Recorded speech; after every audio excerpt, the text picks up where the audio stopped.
Hello, praise the lord. ಎಲ್ಲರಿಗೂ ದೇವರ ನಾಮದಲ್ಲಿ ಕರ್ತರಾದ ಯೆಹೋಶುವರು ಕೊಟ್ಟಂಥ ಈ ಅದ್ಭುತ ಸಮಯಕ್ಕಾಗಿ ದೇವರಿಗೆ ಸ್ತೋತ್ರಗಳನ್ನು ಹೇಳ್ತೀನಿ ಪ್ರಿಯರೇ. ಇದು ನನ್ನ ಮೊದಲನೆಯ ಸಮಯವಾಗಿರೋದ್ರಿಂದ ಪ್ರಿಯರೇ, ನಾನು ಏನಾದರೂ ಕನ್ನಡದಲ್ಲಿ ಸ್ವಲ್ಪ ಸಮಸ್ಯೆ ಮಾಡಿದರೆ ಅದಕ್ಕೆ ನಾನು ಕ್ಷಮೆ ಕೇಳ್ತೀನಿ ಪ್ರಿಯರೇ. ನನ್ನ ಹೆಸರು ಬಂದು ರೆವರೆಂಡ್ ಸುಧಾಕರ್ ಅಂತ ಪ್ರಿಯರೇ. ನಾನು ಒಮಾನ್ ದೇಶದಲ್ಲಿ ಪಾದ್ರಿಯಾಗಿ ಕೆಲಸ ಮಾಡ್ತಿದ್ದೇನೆ ಮತ್ತು ಬೇರೆ ಸ್ಥಳಗಳಲ್ಲಿ ನಾನು ಬೈಬಲ್ ಟೀಚರ್ ಆಗಿ ಮತ್ತು ಡಿಫೆಂಡರ್ ಆಫ್ ದಿ ಗಾಸ್ಪೆಲ್ ಅಂತ ನಾನು ಕೆಲಸ ಮಾಡ್ತಿದ್ದೀನಿ ಅಪಾಲಜೆಟಿಕ್ದಲ್ಲಿ. ಸೊ ಈ ಸಮಯದಲ್ಲಿ ನನಗೆ ಅವಕಾಶ ಕೊಟ್ಟಂತಹ ಗಿಲ್ಗಾಲ್ ಸಹೋದರ ಸಹೋದರಿಯರಿಗೂ ಮತ್ತು ಪ್ರತಿಯೊಬ್ಬರಿಗೂ ನನ್ನ ವಂದನೆಗಳನ್ನು ತಿಳಿಸ್ತೀನಿ ಪ್ರಿಯರೇ. ಇವತ್ತಿನ ದಿನ ನಾವು ಪ್ರಾರಂಭ ಮಾಡೋಕ್ಕಿಂತ ಮುಂಚಿತವಾಗಿ ಕೀರ್ತನೆಯನ್ನು ಓದಿಕೊಂಡು ಕರ್ತರಿಗೆ ಸ್ತುತಿ ಹೇಳುತ್ತಾ ನಾವು ಮುಂದುವರಿಯೋಣ. ಮೊದಲನೇದಾಗಿ ಕೀರ್ತನೆಯ ಪುಸ್ತಕದಲ್ಲಿ 53ನೇ ಅಧ್ಯಾಯದಲ್ಲಿ ವಚನ 1 ಮತ್ತು 2 ನೋಡ್ತಾ ಇದ್ದೀವಿ ಪ್ರಿಯರೇ. ಇದು ವಿಶೇಷವಾಗಿ ಪ್ರಧಾನ ಗಾಯಕನಾದ ಕೀರ್ತನ ಸಂಗ್ರಹದಿಂದ ಆರಿಸಿಕೊಂಡದ್ದು. ಮಹಾಲತ್ ಎಂದ ರಾಗದ ಪ್ರಕಾರ ಹಾಡತಕ್ಕದ್ದು. ಇದು ದಾವಿದನ ಪದ್ಯವಾಗಿದೆ. ದುರ್ಮತಿಗಳು ದೇವರಿಲ್ಲ ಎಂದು ತಮ್ಮ ಮನಸ್ಸಿನಲ್ಲಿ ಅಂದುಕೊಳ್ಳುತ್ತಾರೆ. ಅವರು ಕೆಟ್ಟವರು, ಅಸಹ್ಯವಾದ ಆಕ್ರಮಗಳನ್ನು ನಡೆಸುತ್ತಾರೆ. ಅವರಲ್ಲಿ ಒಳ್ಳೆಯದನ್ನು ಮಾಡುವವರೇ ಇಲ್ಲ.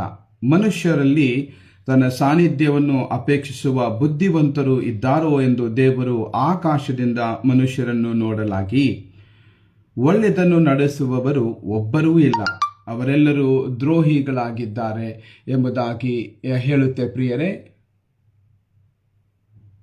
ಈ ಸಮಯದಲ್ಲಿ ವಿಶೇಷವಾಗಿ ಈ ವಾಕ್ಯವು ಹೇಳೋ ಪ್ರಕಾರವಾಗಿ ನಾವು ಕರ್ತರಲ್ಲಿ ಪ್ರಾರ್ಥನೆಯಿಂದ ಕೇಳೋಣ. ಕರ್ತರೆ ಈ ಬೆಳಗಿನ ಸಮಯಕ್ಕಾಗಿ ಸ್ತೋತ್ರ ಕರ್ತರೆ. ಅಪ್ಪ ದೇವರೇ, ನಿಮ್ಮ ಸನ್ನಿಧಿಯಲ್ಲಿ ಬಂದಾಗ ಕರ್ತರೆ ಅಪ್ಪ ದೇವರೇ, ನಿಮ್ಮ ವಾಕ್ಯಗಳನ್ನು ಕೇಳಬೇಕೆಂದು ಅಪ್ಪ ಕರ್ತರೆ ನಿಮ್ಮ ಸನ್ನಿಧಿಯಲ್ಲಿ ನಿಮ್ಮ ಸಿಂಹಾಸನದ ಮುಂದೆ ಅಪ್ಪ ತಲೆ ಬಾಗಿ ಕರ್ತರೆ ಬೆಳಗಿನ ಜಾವಕ್ಕಾಗಿ ನಿಮ್ಮ ಪ್ರಸನ್ನತೆ ಮತ್ತು ನಿಮ್ಮ ಆಶೀರ್ವಾದಗಳನ್ನು ಕೇಳ್ತೀವಿ ಕರ್ತರೆ ಅಪ್ಪ ದೇವರೇ. ನಿಮ್ಮ ಸನ್ನಿಧಿಯಲ್ಲಿ ಬರುವುದಕ್ಕಿಂತ ಮುಂಚಿತವಾಗಿ ನಾವು ಯಾವ ವಿಷಯಗಳಲ್ಲಿ ಕರ್ತರೆ ನಾವು ನಿಮ್ಮ ಮುಂದೆ ದೋಷಿಗಳಾಗಿದ್ದೇವೆ, ಪಾಪಿಗಳಾಗಿದ್ದೇವೆ, ಎಲ್ಲ ವಿಷಯಗಳಲ್ಲಿ ಕರ್ತರೆ ನಮ್ಮನ್ನು ಕ್ಷಮಿಸಿ ನಿಮ್ಮ ಸನ್ನಿಧಿಯಲ್ಲಿ ಬರಮಾಡಿ ಕರ್ತರೆ ನಿಮ್ಮ ವಾಕ್ಯಗಳ ಮೂಲಕವಾಗಿ ನಾವು ಯಾವುದರಲ್ಲಿ ಬಲಹೀನರಾಗಿದ್ದೇವೆ ಅದರಲ್ಲಿ ನಮ್ಮನ್ನು ಸರಿಪಡಿಸಿ ಕರ್ತರೆ. ಯಾವುದರಲ್ಲಿ ಕೊರತೆ ಇದೆ ಅವುಗಳಲ್ಲಿ ನಮ್ಮನ್ನು ಭರಿಸು ಕರ್ತರೆ ಅಪ್ಪ ದೇವರೇ.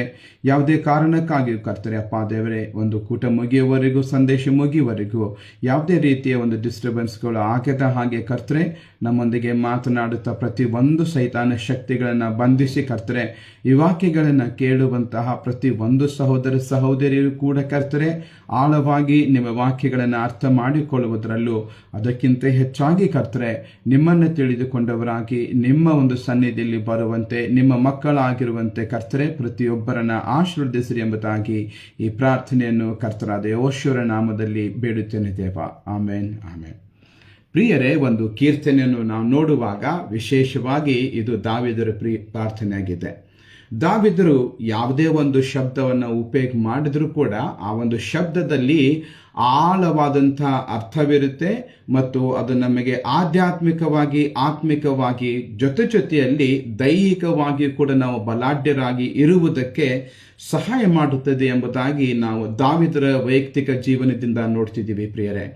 ವಿಶೇಷವಾಗಿ ಈ ಕೀರ್ತನೆಯಲ್ಲಿ ದೇವರನ್ನು ಮಾನವರು ತಿರಸ್ಕರಿದ ಮೂಲಕವಾಗಿ ಎಷ್ಟು ಮೂರ್ಖನಾಗಿದ್ದಾನೆ ಎಂಬುದಾಗಿ ವಿಶೇಷವಾಗಿ ಅವರು ಹೇಳ್ತಾರೆ ಪ್ರಿಯರೇ. ಅದು ಅಲ್ಲದೆ ಈ ವಚನಗಳು ಎಲ್ಲ ಕಡೆ ಹಬ್ಬಿದ ಮಾನವನ ಭ್ರಷ್ಟಾಚಾರದ ಸ್ಥಿತಿಯು ಇವತ್ತು ಏನಾಗ್ತಾ ಇದೆ, ಮನುಷ್ಯನನ್ನು ಯಾವ ಕೊನೆಗೆ ನಡೆಸ್ತಾ ಇದೆ, ಯಾವ ರೀತಿಯಲ್ಲಿ ಮನುಷ್ಯನಾಗ್ತಿದ್ದಾನೆ ಎಂಬುದಾಗಿ ಕೂಡ ತೋರಿಸಿಕೊಡುತ್ತೆ. ಅಲ್ಲದೆ ಅಲ್ಲಿ ಜನರು ದೇವರಿಂದ ಹೇಗೆ ದೂರ ಸರಿದಿದ್ದಾರೆ, ಭ್ರಷ್ಟರಾಗಿದ್ದಾರೆ ಮತ್ತು ಯಾರು ಕೂಡ ಅವರನ್ನು ಹುಡುಕುವವರು ಇಲ್ಲ ಎಂಬುದಾಗಿ ಹೇಳುತ್ತೆ ಪ್ರಿಯರೇ. ಆದ್ದರಿಂದ ಈ ವಚನದಲ್ಲಿ ಬರುವಂತಹ ಪ್ರತಿಯೊಂದು ವಿಚಾರಗಳನ್ನು ನಾವು ಆಳವಾಗಿ ನೋಡೋಣ ಪ್ರಿಯರೇ. ಯಾಕೆಂದ್ರೆ ನಮ್ಮಲ್ಲಿ ಜಗತ್ತಿನಾದ್ಯಂತ ಎಷ್ಟೋ ಜನರು ಸತ್ಯವೇದನ ಓದುತ್ತಾರೆ, ಸಭೆಗಳಿಗೆ ಹೋಗ್ತಾರೆ, ಪ್ರಾರ್ಥನೆ ಮಾಡ್ತಾರೆ, ದೇವರನ್ನ ಹುಡುಕ್ತಾರೆ, ಆರಾಧನೆಗಳನ್ನು ನಡೆಸ್ತಾರೆ. ಇವುಗಳ ಮಧ್ಯದಲ್ಲಿ ಕೂಡ ಕೀರ್ತನೆಗಾರನು 3 ವಿಷಯಗಳನ್ನು ನಮಗೆ ತಿಳಿಸ್ತಾ ಇದ್ದಾರೆ ದಾವೀದರು ಇಲ್ಲಿ ಪ್ರಿಯರೇ. ಮೊದಲನೇದಾಗಿ ದುರ್ಮತಿಗಳು ದೇವರಿಲ್ಲ ಎಂದು ಮನಸ್ಸಿನಲ್ಲಿ ಅಂದುಕೊಳ್ಳುತ್ತಾರೆ. ಇದನ್ನು ನೋಡಿದಾಗ ದುರ್ಮತಿಗಳು ಯಾರು ಅಂತಂದ್ರೆ ದೇವರೇ ಇಲ್ಲ ಮತ್ತು ದೇವರ ಅಸ್ತಿತ್ವವೇ ಇಲ್ಲ ಎಂಬುದಾಗಿ ಹೇಳಿಕೊಳ್ಳುವವರು ಇದ್ದಾರೆ ಪ್ರಿಯರೇ. ಯಾಕೆಂದ್ರೆ ಇವರು ತಮ್ಮ ಮನಸ್ಸಿನಲ್ಲಿ ಅಂದುಕೊಳ್ತಾರೆ. ಮನಸ್ಸು ಅಂದ್ರೆ rational part of a human being ಅಂತ ನಾವು ಕರಿತೀವಿ. ಈ rational part of human being ದಲ್ಲಿ ಅವರದೇ ಆದಂತ ಒಂದು ಕಾರಣಗಳಿರುತ್ತೆ. They have their own reasons to believe why there is no God ಅಂತ. ಅವ್ರನ್ನ ನೋಡಿದಾಗ ಪ್ರಿಯರೇ ಕರ್ತರವರಿಗೆ ಕರೀತಾರೆ ನೀವು ದುರ್ಮತಿಗಳು ಎಂಬುದಾಗಿ. ಪ್ರಿಯರೇ, ಇದರಲ್ಲಿ ಎರಡು ಅರ್ಥಗಳಿದೆ ಈ ಒಂದು ವಚನದಲ್ಲಿ. ದುರ್ಮತಿಗಳು ದೇವರಿಲ್ಲಿಂದ ಎಂದು ತಮ್ಮ ಮನಸ್ಸಿನಲ್ಲಿ ಅಂದುಕೊಳ್ಳುವುದು ಏನಂತಂದ್ರೆ ಎರಡು ಅರ್ಥಗಳನ್ನು ಕೊಡುತ್ತದೆ ಪ್ರಿಯರೇ. ಮೊದಲನೆಯ ಅರ್ಥ ಏನಾಗಿದೆ, ನಾಸ್ತಿಕರು ತಮ್ಮ ಜ್ಞಾನದಿಂದ ತಮ್ಮ ಅನುಭವದಿಂದ ದೇವರ ಅಸ್ತಿತ್ವವನ್ನು ಅಲ್ಲಗೆಳೆಯುತ್ತಾರೆ ಪ್ರಿಯರೇ. ಉದಾಹರಣೆಗಾಗಿ ಅಮೆರಿಕ ದೇಶದಲ್ಲಿರುವಂತಹ ದೊಡ್ಡ ದೊಡ್ಡ ನಾಸ್ತಿಕರು, ಏಥಿಸ್ಟ್ಗಳು ತಮ್ಮ ಜ್ಞಾನದಿಂದ, ಫಿಸಿಕ್ಸ್ ಸಬ್ಜೆಕ್ಟ್ ದಿಂದ, ಸೈನ್ಸ್ ನ ಬೇರೆ ಬೇರೆ ವಿಷಯಗಳಿಂದ ಆ ದೇವರು ಇಲ್ಲ ಎನ್ನುವಂತಹ ಒಂದು ಅಸ್ತಿತ್ವವನ್ನು ಅವರು ತೋರಿಸಿಕೊಡ್ತಾರೆ ಪ್ರಿಯರೇ. ಯಾಕಂದ್ರೆ ಎವಲ್ಯೂಷನ್ ಅನ್ನುವಂತಹ ಒಂದು ವಿಜ್ಞಾನದಿಂದ ಹಾಗೆ ಅವರು ದೇವರು ಇಲ್ಲ ಎಂಬುದಾಗಿ ತೋರಿಸಿಕೊಡ್ತಾರೆ ಪ್ರಿಯರೇ.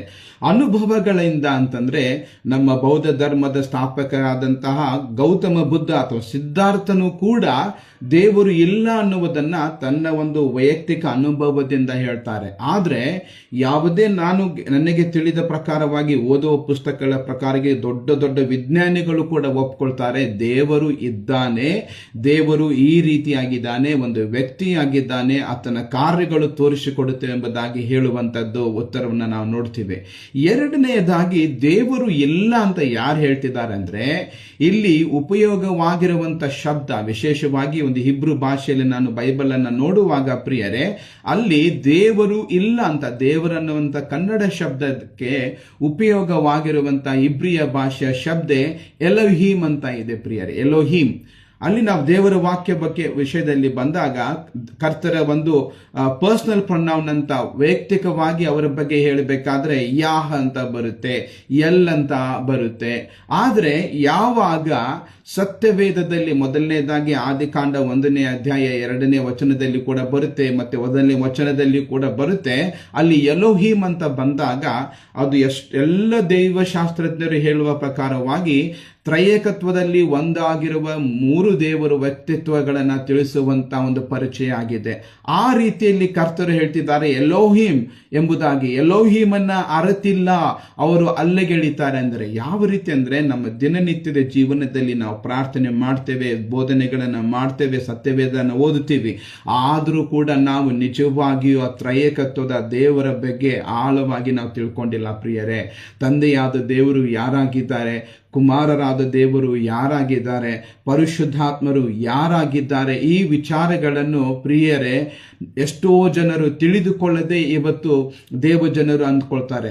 ಇದಕ್ಕೆ ಆಶ್ಚರ್ಯ ಪಡಬೇಕಾಗಿಲ್ಲ ಪ್ರಿಯರೇ. ಯಾಕೆಂದ್ರೆ ನಾವು ಎಷ್ಟೋ ಜನ ಹೇಳ್ತೀವಿ, ಇಲ್ಲ ನಾನು ಬೋಧನೆ ಮಾಡ್ತೀನಲ್ಲ, ಇಲ್ಲ ನಾನು ಸೇವೆ ಮಾಡ್ತಿದ್ದೀನಲ್ಲ, ನನಗೆ ಚೆನ್ನಾಗಿ ಗೊತ್ತು ಎಂಬುದಾಗಿ ಹೇಳ್ತೇವೆ. ಆದರೆ ನಾವು ಇಸ್ರಾಯೇಲಿನ ಇತಿಹಾಸವನ್ನು ಕೂಡ ನೋಡಿದಾಗ ಪ್ರಿಯರೇ, ಇಸ್ರಾಯೇಲ್ ಜನರು ಕ್ರೈಸ್ತ ಜನರಿಗಿಂತಲೂ ಸಾಕಷ್ಟು ವಿದ್ಯೆಯನ್ನು ಹೊಂದಿದಂಥವರು, ಪಾರಂಗತರಾದಂಥವರನ್ನು ನೋಡಿದಾಗಲೂ ಕೂಡ ಅವರು ಅವರ ಕಣ್ಣು ಮುಂದೆ ಇದ್ದಂತಹ ಕರ್ತರಾದ ಯೆಹೋಶುವರನ್ನ ನೋಡಿ, ಅವರು ಮಾಡಿದ ಅದ್ಭುತಗಳನ್ನ ನೋಡಿಯೂ ಕೂಡ, ಬೋಧನೆಗಳನ್ನ ನೋಡಿಯೂ ಕೂಡ ಅವರನ್ನ ಕ್ರೂಜೆಯ ಮೇಲೆ ಜಡಿದಂತಹ ಜನರಾಗಿದ್ದಾರೆ ಪ್ರಿಯರೇ.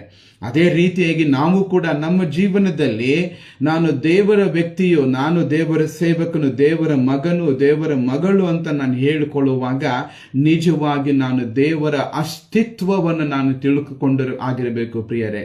ಆ ದೇವರ ಅಸ್ತಿತ್ವವನ್ನು ತಿಳಿದುಕೊಳ್ಳದೆ ನಂಬದ ಹೊರತಾಗಿ ನಾನು ದೇವರ ವ್ಯಕ್ತಿ ಎಂದು ಹೇಳಿಕೊಳ್ಳುವುದು ತಪ್ಪಾಗುತ್ತದೆ ಪ್ರಿಯರೇ. ಯಾಕೆಂದ್ರೆ ಅಬ್ರಹಾಮರ ಒಂದು ಪ್ರಾರಂಭದ ಒಂದು ಪ್ರಯಾಣವನ್ನು ಕೂಡ ನೋಡುವಾಗ ಆ ಒಂದು ಉರ್ ಅನ್ನುವಂತ ಊರಿನಿಂದ ಕೇವಲ ಅಬ್ರಹಾಮರು ಮಾತ್ರ ಜೀವಿಸುವ ದೇವರು ಯಾರಾಗಿದ್ದಾರೆ, ಯೆಹೋವರು ಯಾರಾಗಿದ್ದಾರೆ ಎಂಬುದಾಗಿ ಆಳವಾಗಿ ತಿಳಿದುಕೊಂಡು ಅವರನ್ನ ನಂಬಿದಾಗನೇ ಕರ್ತರು ಅವರಿಗೆ ನೀತಿವಂತರು ಎಂಬುದಾಗಿ ಕೂಗುತ್ತಾರೆ ಪ್ರಿಯರೇ. ಆದ್ದರಿಂದ ನಾವು ಖಂಡಿತವಾಗಿಯೂ ಕರ್ತರನ್ನ ಸತ್ಯವೇದವು ತಿಳಿಸಿದ ಹಾಗೆ ಮತ್ತು ಕರ್ತರು ತಮ್ಮನ್ನು ಪ್ರಕಟಪಡಿಸಿದ ಹಾಗೆ ನಾವು ಅವರನ್ನ ತಿಳಿದುಕೊಳ್ಳಬೇಕು ಪ್ರಿಯರೇ.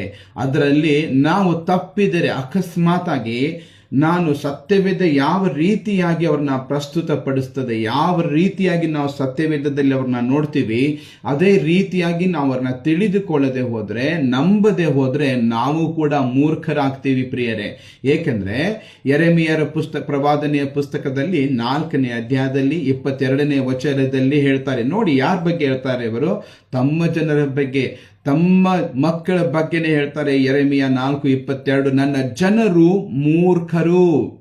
ಇದೇ ಒಂದು ಕೀರ್ತನೆ 53ನೇ ಅಧ್ಯಾಯದಲ್ಲಿ 1ನೇ ವಚನದಲ್ಲಿ ಕೆಲವೊಂದು ಕನ್ನಡ ಸತ್ಯವೇದಗಳು ಕೂಡ ಇಂಗ್ಲಿಷ್ನಲ್ಲಿ ಕೂಡ the fool hath said in his heart there is no God, ಅಲ್ಲಿ ಕೂಡ ಫೂಲ್ ಎಂಬುದಾಗಿ ಕರೆಯಲ್ಪಡುತ್ತೆ. ಯಾರು ಕರ್ತರ ಅಸ್ತಿತ್ವವನ್ನು ಅಲ್ಲಿಗೆ ಎಳೆಯುತ್ತಾರೆ ಅವರಿಗೆ ಮೂರ್ಖರು ಎಂಬುದಾಗಿ ಕರ್ತರು ಕರೀತಾರೆ. ಅದೇ ರೀತಿಯಾಗಿ ಯೆರೆಮೀಯ 4:22ರಲ್ಲಿ ಕೂಡ ನನ್ನ ಜನರು ಮೂರ್ಖರು, ನನ್ನನ್ನು ತಿಳಿಯರು, ಮೂಢ ಸಂತತಿಯವರು, ಅವಿವೇಕಿಗಳು, ದುಷ್ಕಾರ್ಯದಲ್ಲಿ ನಿಪುಣರು, ಸತ್ಕಾರ್ಯವನ್ನು ಮಾಡಲು ಅರಿಯರು ಎಂಬುದಾಗಿ ಕರ್ತರು ತಮ್ಮ ಮಕ್ಕಳ ಬಗ್ಗೆ ಅಂದ್ರೆ ಎಚ್ಚರಿಕೆಯನ್ನು ಕೊಡ್ತಿರ್ಬೇಕಾದ್ರೆ ಪ್ರಿಯರೇ, ದಯಮಾಡಿ ನಮ್ಮ ಹೃದಯಗಳಲ್ಲಿ ನಾವು ಆಳವಾಗಿ ನೋಡಿ, ನಿಜವಾಗಿಯೂ ನಾನು ಕರ್ತರನ್ನು ತಿಳಿದುಕೊಂಡಿದ್ದೇನಾ, ನಾನು ಕರ್ತರನ್ನು ಅರ್ಥ ಮಾಡಿಕೊಂಡಿದ್ದೇನಾ?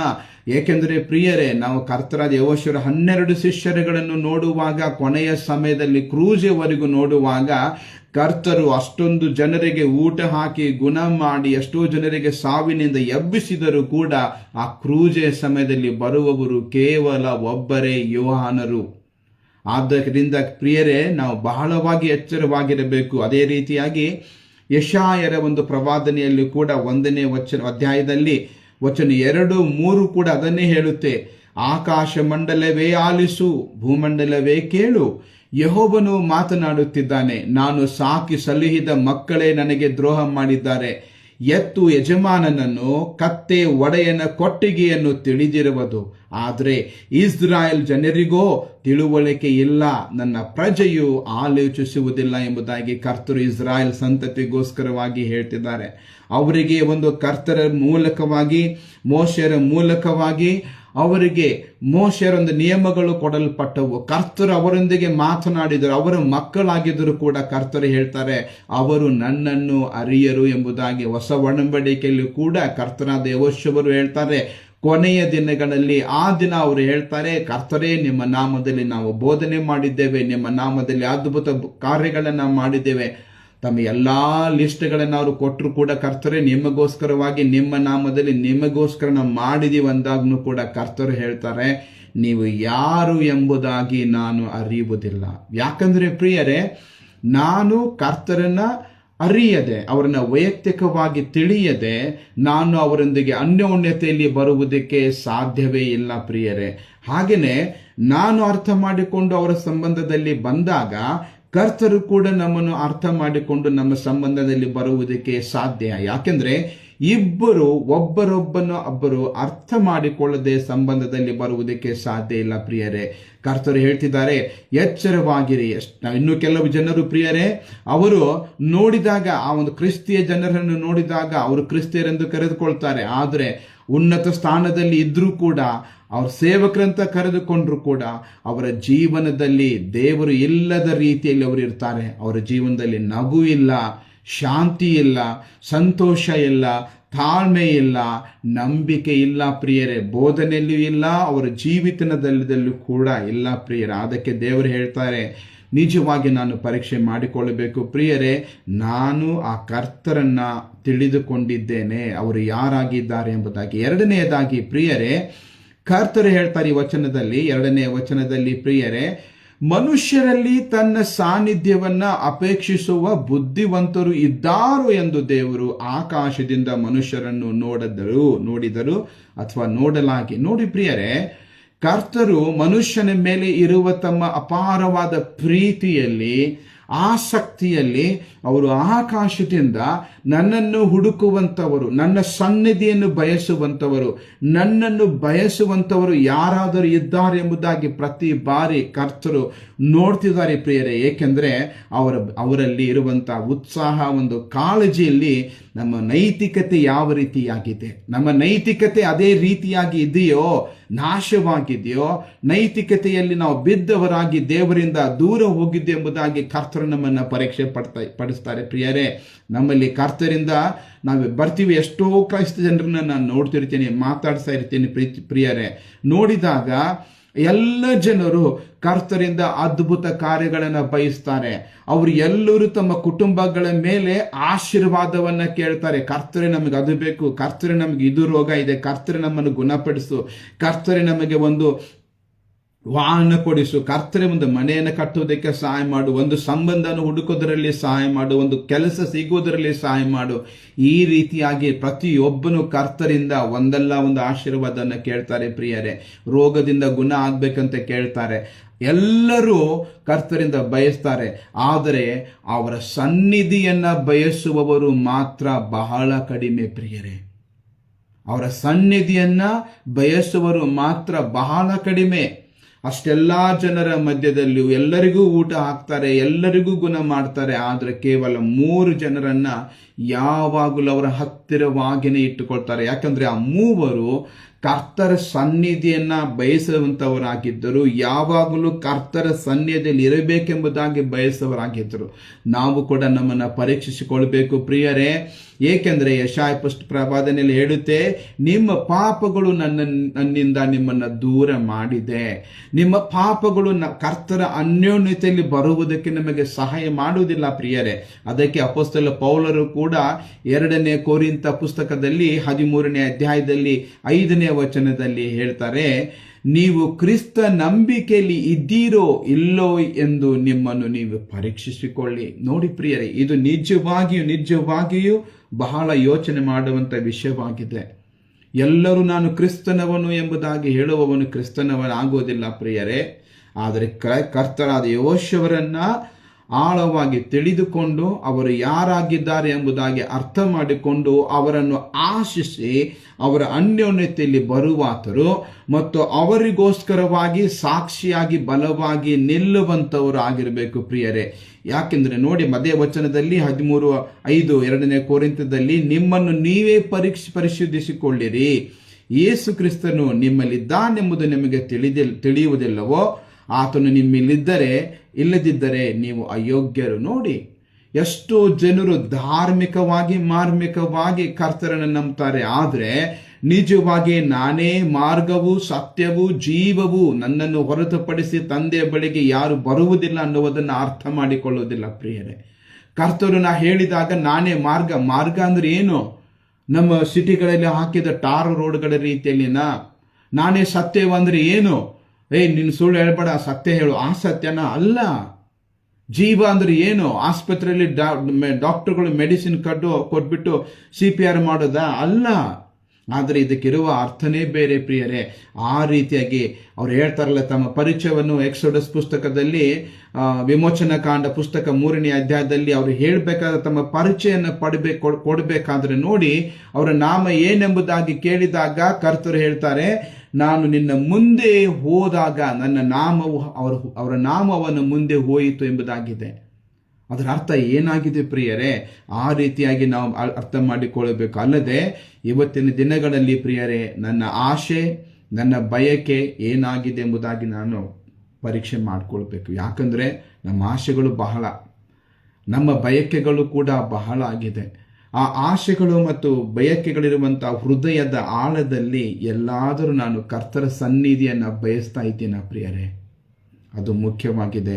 ಏಕೆಂದರೆ ನಿಜವಾಗಿ ಕರ್ತರನ್ನ ಪ್ರೀತಿಸುವಂತಹ ದೇವಜನರು ಬೇರೆಲ್ಲ ವಿಷಯಗಳಿಗಿಂತ ಮುಖ್ಯವಾಗಿ ಪ್ರಾಮುಖ್ಯತೆಯನ್ನು ಕೊಡುವುದವರು ಕರ್ತರು ಮತ್ತು ಕರ್ತರ ಸನ್ನಿಧಿಯಲ್ಲಿ ಬರುವುದಕ್ಕೆ ಮಾತ್ರ ಪ್ರಿಯರೇ. ಏಕೆಂದರೆ ನಾವು ಕರ್ತರ ಮಹಾಸೇವಕರಾದ ದಾವಿದರ ಬಗ್ಗೆ ನಾವು ನೋಡಿದಾಗ ಕೀರ್ತನೆ 27ರಲ್ಲಿ ಪ್ರಿಯರೇ 4ನೇ ವಚನದಲ್ಲಿ ಹೇಳ್ತಾರೆ, ದಾವಿದರು ನೋಡಿ ಪ್ರಿಯರೇ, ಇದು ನನ್ನ ಪ್ರಾರ್ಥನೆಯಾಗಿದೆಯಾ? ಇದು ನಮ್ಮ ಪ್ರಾರ್ಥನೆಯಾಗಿದೆಯಾ ನಾವು ಪರೀಕ್ಷಿಸಿಕೊಳ್ಬೇಕು.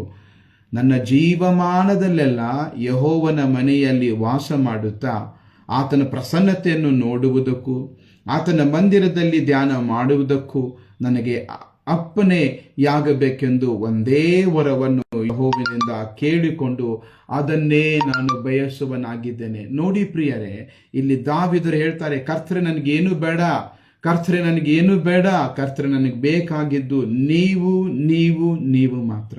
ನಿಮ್ಮ ಸನ್ನಿಧಿಯಲ್ಲಿ ನೋಡ್ಕೊಳ್ಳಿ ಪ್ರಿಯರೇ, ಇವತ್ತಿನ ದಿನಮಾನಗಳಲ್ಲಿ ನಾವು ಬೆಳಿಗ್ಗೆ ಎದ್ಬಿಟ್ಟು ವರ್ಕಿಗೆ ಹೋಗೋದಕ್ಕೆ ನಮ್ಮ ಬೈಕ್ಗಳನ್ನು, ಕಾರ್ಗಳನ್ನು, ಬಸ್ಗಳಿಗಾಗಿ ಓಡಾಡ್ತೀವಿ. ಅಡುಗೆ ಏನು ಮಾಡ್ಕೋಬೇಕು, ಬಟ್ಟೆ ಹೆಂಗೆ ಹಾಕೋಬೇಕು, ಎಷ್ಟು ಗಂಟೆಗೆ ಹೋಗ್ಬೇಕು, ಮಕ್ಕಳನ್ನ ಸ್ಕೂಲ್ಗೆ ಬಿಡಬೇಕು, ಎಷ್ಟು ಗಂಟೆಗೆ ಆಫೀಸ್ ರೀಚ್ ಆಗಬೇಕು, ಬರಬೇಕಾದ್ರೆ ಏನೇನು ತಗೊಂಬರ್ಬೇಕು ಅಂತ ಲಿಸ್ಟ್ ಎಲ್ಲ ಮಾಡ್ಕೊತೀವಿ ನಾವು.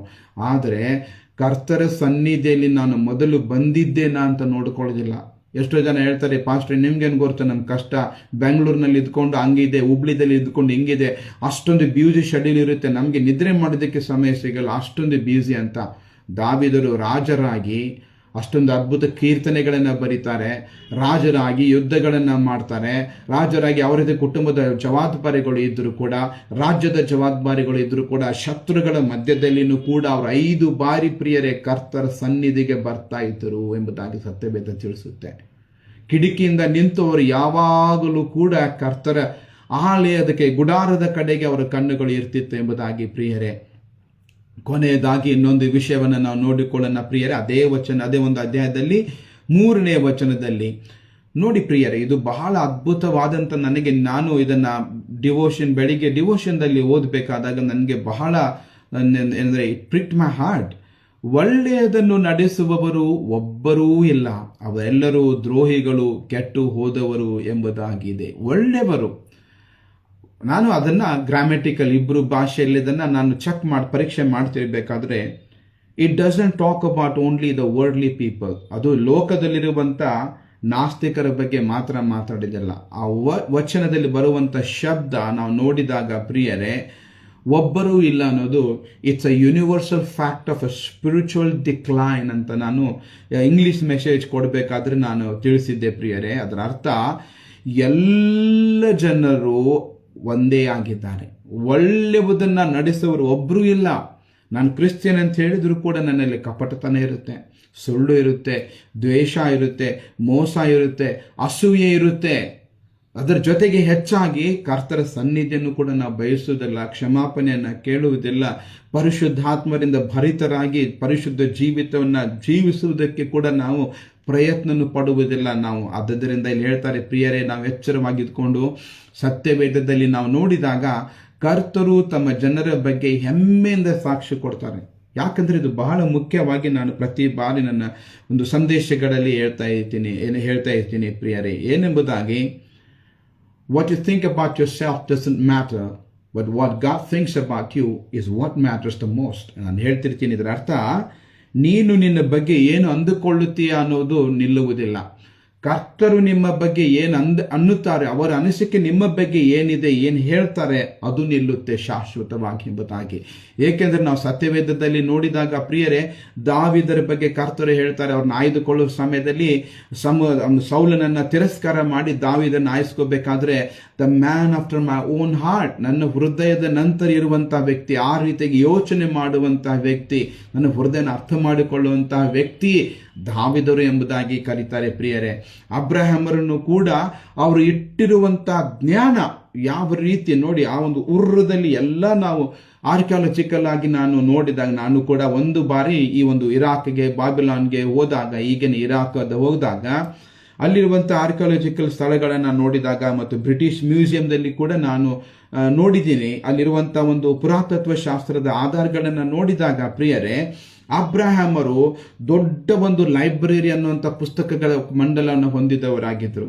ಆದರೂ ಕೂಡ ಅವರ ಒಂದು ಸಮಯದಲ್ಲಿ ಪ್ರಚಲಿತವಾದಂಥ ಬೇಯಾಲ್ ದೇವರುಗಳಾಗಲಿ, ಬೇರೆ ಅನ್ಯ ದೇವರುಗಳು, ಧರ್ಮಗಳು, ಅವರ ಕುಟುಂಬ ಕೂಡ ವಿಗ್ರಹ ಆರಾಧನೆಯಲ್ಲಿ ಮತ್ತು ಬೇರೆ ನಂಬಿಕೆಯಲ್ಲಿ ಇರಬೇಕಾದ್ರೆ, ಅವುಗಳ ಮಧ್ಯದಲ್ಲಿ ಅಬ್ರಹಾಮರು ಕರ್ತರನ್ನ ನಂಬಿಕೊಂಡು ಅವರ ಒಂದು ಧ್ವನಿಗೆ ಓಗೊಟ್ಟು ವಿಧೇಯರಾಗಿ ಆ ಅನ್ನುವಂತಹ ಊರಿನಿಂದ ಕಾನಾನ್ ದೇಶಕ್ಕೆ ಅದ್ಭುತವಾದ ಭಯಂಕರ ನೋವುಳ್ಳ ಒಂದು ಪ್ರಯಾಣವನ್ನು ಬೆಳೆಸ್ತಾರೆ ಪ್ರಿಯರ. ಅದು ನಂಬಿಕೆ. ಹೇಳ್ತಾರೆ. ಆವಾಗ ಆತನನ್ನು ನೀತಿವಂತನೆಂಬುದಾಗಿ ಕರ್ತರು ಕರೀತಾರೆ. ಎಲ್ಲ ದೇಶಗಳ ತಂದೆ ಎಂಬುದಾಗಿ ಅವರನ್ನ ಕರೀತಾರೆ ಪ್ರಿಯರೇ. ಏಕೆಂದ್ರೆ ಅಬ್ರಹಾಮರು ಕರ್ತರನ್ನ ನಂಬಿದ್ರು.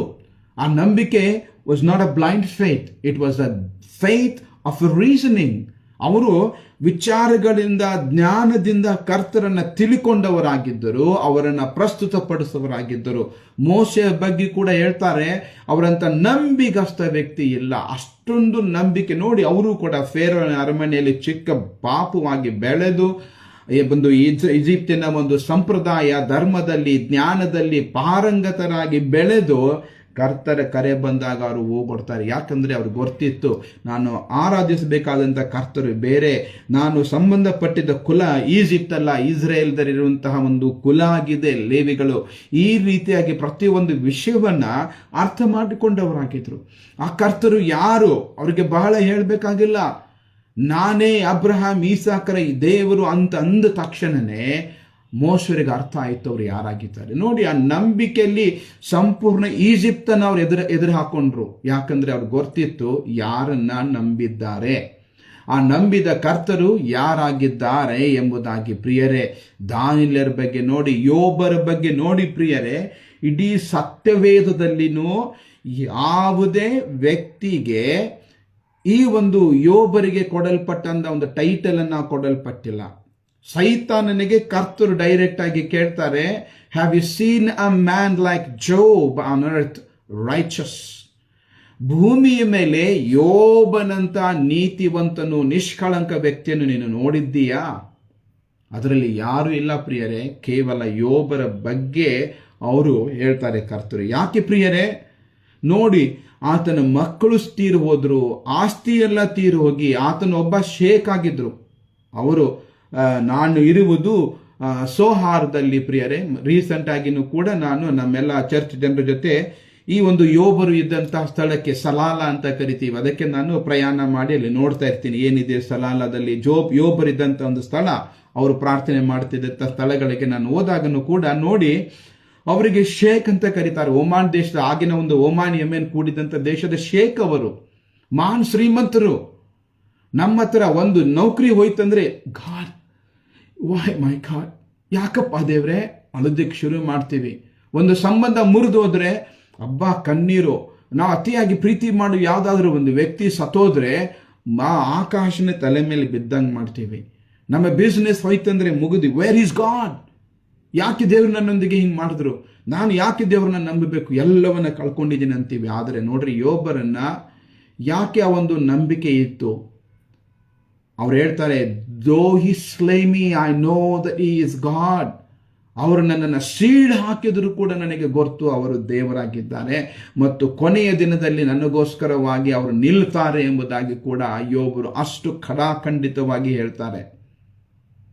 ಆ ಜ್ಞಾನ ಎಲ್ಲಿಂದ ಬಂತು ಪ್ರಿಯರೇ? ನಾನು ಕರ್ತರಿಗೋಸ್ಕರ ಸಾಕ್ಷಿಯಾಗಿ ನಿಲ್ಲಬೇಕಾದ್ರೆ ಆ ಜ್ಞಾನ ಅವರು ಕೊಟ್ಟಾಗ, ಆ ಜ್ಞಾನವನ್ನು ನಾನು ಅಭಿವೃದ್ಧಿ ಪಡಿಸ್ಕೊಂಡಾಗ, ಪ್ರಯತ್ನ ಪಟ್ಟಾಗ ಬರುತ್ತೆ ಪ್ರಿಯರೇ. ಎಷ್ಟೋ ಕ್ರೈಸ್ತ ಜನರನ್ನ ಹಿಡಿದಾಗ, VHP ದವರು, RSS ದವರು ಹಿಡಿದಾಗ ಅವರಿಗೆ ಕೇಳುವ ಪ್ರಶ್ನೆಗಳಿಗೆ ಉತ್ತರನೇ ಇರುವುದಿಲ್ಲ, ಉತ್ತರನೇ ಇಲ್ಲ. ರೀಸೆಂಟ್ ಆಗಿ ಒಬ್ರು ಕೇಳಿದ್ರು, ನಮ್ಮ ರಾಮನ ದೇವರಾಗಿರ್ಬೇಕಾದ್ರೆ, ಶ್ರೀಹರಿ ದೇವರಾಗಿರ್ಬೇಕಾದ್ರೆ ಯೇಸು ಕ್ರಿಸ್ತನ ದೇವರಾಗಿದ್ದಾನೆ, ಒಂದು ಅವತಾರ ಯಾಕೆ ಇಲ್ಲ ಅಂತ ಹೇಳಪ್ಪ ಅಂದ್ರೆ ಆ ಪಾಸ್ಟರ್ ಬಾಯಿನೇ ತೆಗಿತಿಲ್ಲ. ಮತ್ತೆ ಯಾಕೆ ನೀನು ಹೇಳಿದೆ ನಮ್ಮ ಹಿಂದೂ ದೇವರುಗಳು ದೆವ್ವಗಳು ಅಂತ ಅಂದ್ರೆ ಕಪ್ಪು ಸುಮ್ಮನೆ ನಿಂತ್ಕೊಂಡ್ಬಿಟ್ರು. ನಮಗೆ ಅದನ್ನೂ ಕೂಡ ಬರ್ತಿಲ್ಲ. ಹೌದಪ್ಪ, ದಯಮಾಡಿ ಇದನ್ನಾದ್ರೂ ಹೇಳು ನಮಗೆ, ಯೇಸು ಕ್ರಿಸ್ತ ದೇವರಾಗಿದ್ದ ಅಂದ್ರೆ ಸತ್ತ ಯಾಕೆ? ದೇವರಿಗೆ ಸಾವು ಇಲ್ಲ, ಆತನಿಗೆ ಉಗಮ ಇಲ್ಲ, ಹೇಳಪ್ಪ ಅಂದ್ರೆ ಅದಕ್ಕೂ ಕೂಡ ಉತ್ತರ ಇಲ್ಲ ಅವ್ರ ಹತ್ರ. ದಯಮಾಡಿ ಪ್ರಿಯರೇ, ಆ ಕರ್ತರನ್ನ ಅರ್ಥ ಮಾಡಿಕೊಳ್ಳದ ಹೊರತಾಗಿ, ಕೊನೆಯದಾಗಿ ಪ್ರಿಯರೇ, ನಾವು ನೋಡಿದಾಗ ಕರ್ತರು ಸಾಕ್ಷಿ ಕೊಟ್ಟರು ಅವ್ರ ಜನರ ಬಗ್ಗೆ, ಹಾಗೆ ನಮ್ಮ ಬಗ್ಗೆ, ನಿಮ್ಮ ಬಗ್ಗೆ ಪ್ರಿಯರೇ ಕರ್ತರು ಸಾಕ್ಷಿ ಏನು ಕೊಡ್ತಾನೆ? ಆ ದಿನದಲ್ಲಿ ನೀನು ಯಾರು ಎಂಬುದಾಗಿ ನನಗೆ ಗೊತ್ತಿಲ್ಲ ಎಂಬುದಾಗಿ ಹೇಳ್ತಾರೋ, well then my faithful servant, come into thy kingdom. ನಿನ್ನ ನಂಬಿಗಸ್ತ ಸೇವಕನೇ, ಬಾ ನನ್ನ ರಾಜ್ಯದೊಳಗಡೆ ಎಂಬುದಾಗಿ ಕರೀತಾರೋ ಪ್ರಿಯರೇ, ಅದು ಬಹಳ ಮುಖ್ಯವಾಗಿದೆ.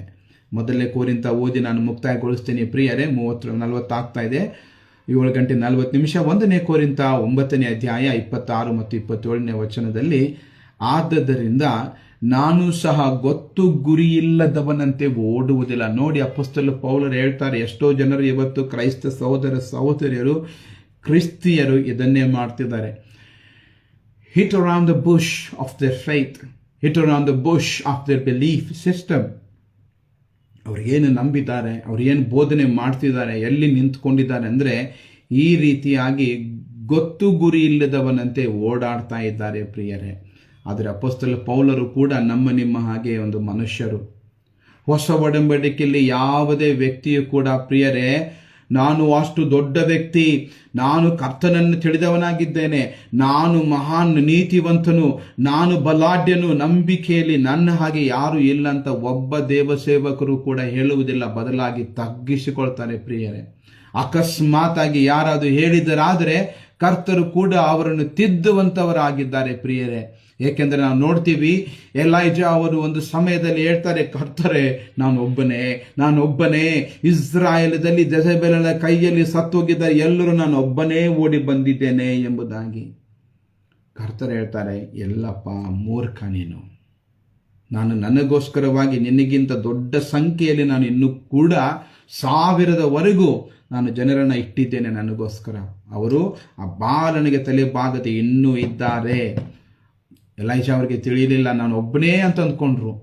ಅವರನ್ನು ತಿದ್ದಿ ಸರಿಪಡಿಸ್ಕೊಂಡ ಮ್ಯಾಗ್ನೆ ಅವ್ರು ಹೇಳ್ತಾರೆ, ಹಂಬಲ್ ದೈ self under the mighty hand of god ಅಂತ ಕೊನೆಯದಾಗಿ ಅವರು ತಮ್ಮನ್ನು ತಗ್ಗಿಸ್ಕೊಂಡ್ರು ಪ್ರಿಯರೇ. ನಾನು ಏನಾಗಿದ್ದೇನೆ ಅದು ಪರಿಶುದ್ಧ ಆತ್ಮರು ನಮ್ಮಲ್ಲಿ ಕಾರ್ಯ ಮಾಡೋದ ಮೂಲಕವಾಗಿ. ಪ್ರಿಯರೇ, ದಯಮಾಡಿ ಈ ವಾಕ್ಯದಲ್ಲಿ ಹೇಳಿದ ಹಾಗೆ ನನ್ನ ಜೀವನ ಯಾವ ರೀತಿಯಾಗಿದೆ, ನನ್ನ ಪ್ರಾರ್ಥನೆ ಜೀವಿತ, ಬೋಧನೆ, ನಡತೆಗಳು, ಮಾತುಗಳು, ಕಾರ್ಯಗಳು ಜನರು ನೋಡಿದಾಗ ನನ್ನ ಮನಸ್ಸಾಕ್ಷಿ ಕೂಡ ಹೇಳುವಾಗ ನಾನು ಕರ್ತನೊಂದಿಗೆ ಇದ್ದೇನೆ, ನಾನು ಕರ್ತರನ್ನು ನಂಬ್ತೇನೆ ನಿಜವಾಗಿಯೂ, ಕರ್ತರಲ್ಲಿ ಭಯ ಇದೆಯೇ ನನಗೆ ನಿಜವಾಗಿಯೂ. ಇದನ್ನು ನಾವು ಪರೀಕ್ಷಿಸಿಕೊಳ್ಳಬೇಕು ಪ್ರಿಯರೇ. ಪ್ರಾರ್ಥನೆ ಮಾಡಿಕೊಳ್ಳೋಣ ಪ್ರಿಯರೇ. ಪರಿಶುದ್ಧ ತಂದೆಯಾದ ದೇವರೇ, ಈ ಒಂದು ಬೆಳಗಿನ ಜಾವದಲ್ಲಿ ನಮ್ಮ ದಿನವನ್ನು ಪ್ರಾರಂಭ ಮಾಡುವುದಕ್ಕಿಂತ ಮುಂಚಿತವಾಗಿ ದಯಮಾಡಿ ನಿಮ್ಮ ವಾಕ್ಯಗಳು ತಿಳಿಸಿದ ಹಾಗೆ ದಾವಿದರ ಮೂಲಕ ಅಪ್ಪ ಕರ್ತರೆ, ನಾವು ಕೂಡ ಅದೇ ರೀತಿಯಾಗಿ ದೇವರಿಲ್ಲ ಅನ್ನುವ ರೀತಿಯಲ್ಲಿ ನಮ್ಮ ಜೀವಿತವನ್ನು ಜೀವಿಸದ ಹಾಗೆ, ದೇವರು ಇದ್ದಾರೆ, ಅವರೇ ನನ್ನ ಸೃಷ್ಟಿಕರ್ತರು, ಅವರೇ ನನ್ನ ರಕ್ಷಕರು, ಅವರೇ ನನ್ನ ಯಹೋವರು, ಅವರೇ ನನ್ನ ಯಹೋಶುವರಾಗಿದ್ದಾರೆ, ಅವರೇ ನನ್ನ ರೂಹದೋಷ್ ಆಗಿದ್ದಾರೆ, ಪರಿಶುದ್ಧಾತ್ಮರು. ಅಪ್ಪ ದೇವರೇ, ನಾವು ತಪ್ತಾ ಇದ್ದರೆ ನಮ್ಮನ್ನು ಸರಿಪಡಿಸ್ರಿ. ನಮ್ಮ ಜ್ಞಾನದ ಕೊರತೆ ಇರೋದಾದರೆ ನಿಮ್ಮ ಜ್ಞಾನದಿಂದ ನಮ್ಮನ್ನು ತುಂಬಿ ಕರ್ತರೆ, ನಾವು ಬರಿದಾಗಿರದೆ ಕರ್ತರೆ, ನಿಮಗೋಸ್ಕರವಾಗಿ ಜೀವಿಸಿ ತಿಳಿದುಕೊಂಡವರಾಗಿ ಬದುಕೋದಕ್ಕೆ ಸಹಾಯ ಮಾಡಿ ಕರ್ತರೆ. ಎಲ್ಲೆಲ್ಲಿ ನಾವು ತಪ್ತಾ ಇದ್ದೇವೆ, ನಮ್ಮ ಹೆಜ್ಜೆಗಳನ್ನು ಸರಿಯಾಗಿ ನಿಮ್ಮ ವಾಕ್ಯ ಕಡೆಗೆ ನಡೆಯುವ ರೀತಿಯಲ್ಲಿ ಕರ್ತರೆ, ನಮ್ಮ ಹೃದಯ ನಿಮಗಾಗಿ ಬಡಿಯುವಂತೆ ಕರ್ತರೆ, ನಮ್ಮ ಕಣ್ಣುಗಳು ನಿಮ್ಮ ಆಲಯ ಪ್ರಸನ್ನತೆಯನ್ನು ಬಯಸುವ ಹಾಗೆ, ನಮ್ಮ ಕಿವಿಗಳು ನಿಮ್ಮ ವಾಕ್ಯಗಳನ್ನು ಕೇಳುವ ಹಾಗೆ ಕರ್ತರೆ, ನಮ್ಮ ಸಂಪೂರ್ಣ ಶರೀರ, ಜೀವ, ಆತ್ಮವನ್ನು ನಿಮ್ಮ ಕೈಯಲ್ಲಿ ಅರ್ಪಿಸಿಕೊಡ್ತಾ ಇದ್ದೀವಿ ಕರ್ತರೆ. ಈ ವಾಕ್ಯವನ್ನು ಕೇಳುತ್ತಿರುವಂತಹ ಪ್ರತಿ ಒಬ್ಬರೂ ಕೂಡ ತಮ್ಮ ಮನಸ್ಸನ್ನು ಪರೀಕ್ಷೆ ಮಾಡಿಕೊಂಡವರಾಗಿ ಅಪ್ಪ ಕರ್ತರೆ, ನಾನು ನಿನ್ನವನಾಗಿ ಕರ್ತರೆ, ನಾನು ಹೇಗೆ ಇರಬೇಕು ನಿಮ್ಮವರಾಗಿ ಆ ರೀತಿಯಲ್ಲಿ ಜೀವಿಸುವ ಹಾಗೆ ತಲೆಬಾಗಿರುವ ಪ್ರತಿ ಒಂದು ಸಹೋದರ ಸಹೋದರಿಯರನ್ನು, ದೇವ ಜನರನ್ನು ಕರ್ತರೆ, ಪ್ರೀತಿಯ ಮಕ್ಕಳನ್ನು ನೀವು ಆಶೀರ್ವಾದ ಮಾಡಿರಿ. ಈ ಒಂದು ದಿವಸ ಒಳ್ಳೆಯ ದಿವಸವಾಗಿ, ಆಶೀರ್ವಾದ ದಿವಸವಾಗಿ ಅದು ಬದಲಾಗಿ ಕರ್ತರೆ ನಮಗೆ ನಡೆಸೋದಕ್ಕೆ ಸಹಾಯ ಮಾಡು ಕರ್ತರೆ. ನಮ್ಮೆಲ್ಲರನ್ನು ನಿಮ್ಮ ಕೈಯಲ್ಲಿ ಒಪ್ಪಿಸಿಕೊಟ್ಟು ಈ ಪ್ರಾರ್ಥನೆ ನಮ್ಮ ಕರ್ತರು ರಕ್ಷಕರು ಆಗಿರುವ ನಜರೇತಿನ ಯೆಹೋಶುವನ ನಾಮದಲ್ಲಿ ಬೇಡಿ ಪಡೆಯುತ್ತೇನೆ ದೇವ. ಆಮೇನ್, ಆಮೇನ್. ಪ್ರಿಯ ಸಹೋದರರೇ, ಸಹೋದರಿಯರೇ, ಈ ವಾಕ್ಯವನ್ನು ಕೇಳಿದ ಪ್ರಕಾರವಾಗಿ, ಈ ವಾಕ್ಯ ತಿಳಿಸಿದ ಪ್ರಕಾರವಾಗಿ ತಾವು ಕೂಡ ತಮ್ಮ ಜೀವನವನ್ನು ಪರೀಕ್ಷಿಸಿಕೊಳ್ಳಿ. ಸಮಯ ಬಹಳ ಕಡಿಮೆ ಇದೆ. ಕರ್ತರು ಬರುವ ಸಮಯವೂ ಕೂಡ ಹತ್ತಿರವಾಗಿದೆ. ಜಗತ್ತಿನಲ್ಲಿ ನಡೆಯುತ್ತಿರುವಂಥ ಘಟನೆಗಳು ಕೂಡ ಕರ್ತರ ಎರಡನೇ ಬರುವಿಕೆ ಬಗ್ಗೆ ತೋರಿಸ್ತಾ ಇದೆ. ಆದರೆ ನಾವು ಸಿದ್ಧರಾಗಿದ್ದೇವೆ ಎಂಬುದಾಗಿ ನಾವು ಪ್ರಶ್ನೆಯನ್ನು ಕೇಳ್ಕೋಬೇಕು. ನನ್ನ ಒಂದು ನಡತೆ ಆದಮರ ಹಾಗೆ ದೇವರೊಂದಿಗೆ ನಡೀತಾ ಇದ್ದೇನೋ, ಅಥವಾ ಅವರ ಪ್ರಸನ್ನತೆಯ ಧ್ವನಿಯನ್ನು ಕೇಳಿ ಓಡಿ ಹೋಗ್ತಾ ಇದ್ದೇನೋ, ನಮ್ಮನ್ನು ಪರೀಕ್ಷಿಸ್ಕೋಬೇಕು. ಈ ಸಮಯದಲ್ಲಿ ನಾವು ಕರ್ತನ ಪ್ರಾರ್ಥನೆಯನ್ನು ಹೇಳಿಕೊಂಡು ಕರ್ತರ ಆಶೀರ್ವಾದಗಳನ್ನು ತೆಗೆದುಕೊಳ್ಳೋಣ ಪ್ರಿಯರೇ. Our Father which art in heaven, hallowed be thy name, thy kingdom come, thy will be done on earth as it is done in heaven. Give us this day our daily bread, and forgive our sins as we forgive those who trespass against us. Lead us not into temptation, but deliver us from the wicked one. For thine is the kingdom and the power and the glory forever and ever. Amen. Amen. Now the grace of the Almighty God, the Lord God of Abraham and Isaac and Jacob, the maker of heaven and earth and the Father of our Lord Jesus Christ, bless you all and keep you all in a peace that is brought through our Lord Jesus Christ, in the walk that is only meant and led by the Spirit of the Lord. May that be your delight, and may that be fulfilled in your life as the blessing of the Father and the Son and the Holy Ghost. Thus, I bless you all in the name of the Father, in the name of the Son, in the name of the Holy Ghost. Amen, amen, amen. ಎಲ್ಲರಿಗೂ praise the lord. ದೇವರು ನಿಮ್ಮೆಲ್ಲರನ್ನು ಆಶೀರ್ವಾದ ಮಾಡಲಿ. ಒಂದು ಅವಕಾಶವನ್ನು ಕೊಟ್ಟಿರುವಂತಹ ಸಹೋದರಿ ದೀಪು ಅವರಿಗೆ ಮತ್ತು ಡ್ಯಾನಿಯಲ್ ಸಹೋದರರಿಗೂ ಮತ್ತು ಇನ್ನುಳಿದಂಥ ಎಲ್ಲ ಒಂದು ಮೆಂಬರ್ ಅವರಿಗೂ ಕರ್ತನ ನಾಮದಲ್ಲಿ ವಂದನೆಗಳು. Praise the lord. ಆಮೆನ್.